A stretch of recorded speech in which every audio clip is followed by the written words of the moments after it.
Good news para sa ating mga lolo't lola dahil nilagdaan na ng Pangulong Bongbong Marcos ang Republic Act No. 11983 para sa mga senior citizens. Nilagdaan na ni Pangulong Ferdinand Marcos Jr. noong February 26 ang tatlong panukala upang maging ganap na batas, kabilang dito ang Senior Citizens Act.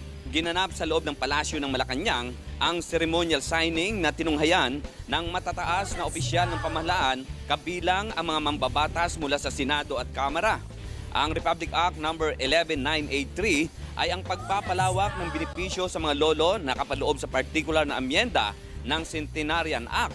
Nakasaad din sa amyenda ang batas na pagtungtong ng edad 80 ng isang senior citizen ay dapat na itong makatanggap ng 10,000 at kapag inabot naman ng 90 anyos ay 20,000 na ang cash gift nito. Mananatili naman sa 100,000 ang matatanggap kapag umabot sa edad na 100 bukod pa sa letter of felicitation na manggagaling sa presidente.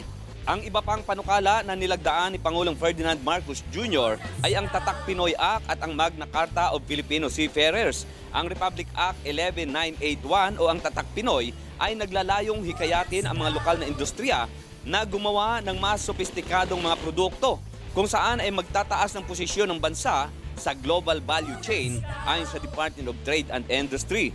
Ang Magna Carta ng Filipino Seafarers ay may layuning mapangalagaan ang kanilang karapatan sa mga kondisyon sa pagtatrabaho at pagbibigay ng sapat na impormasyon tungkol sa mga kondisyon on board, pati na rin ang mga lokal at international na batas na naaangkop sa Filipino Seafarer.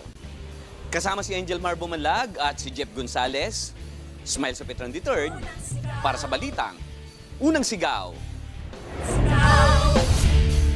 Magandang balita po ito para sa ating mga octogenarians at nonagenarians dahil pirmado na po ni Pangulong Ferdinand Bongbong Marcos Jr.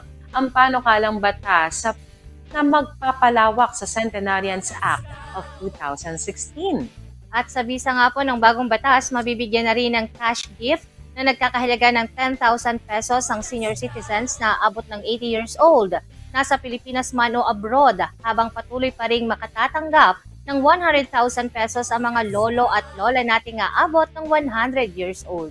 At malaking bagay nga ang Expanded Centenarians Act dahil maaari itong gamitin ng ating mga senior citizens sa pagbili ng kanilang mga gamot, vitamins, supplement at syempre, pagkain.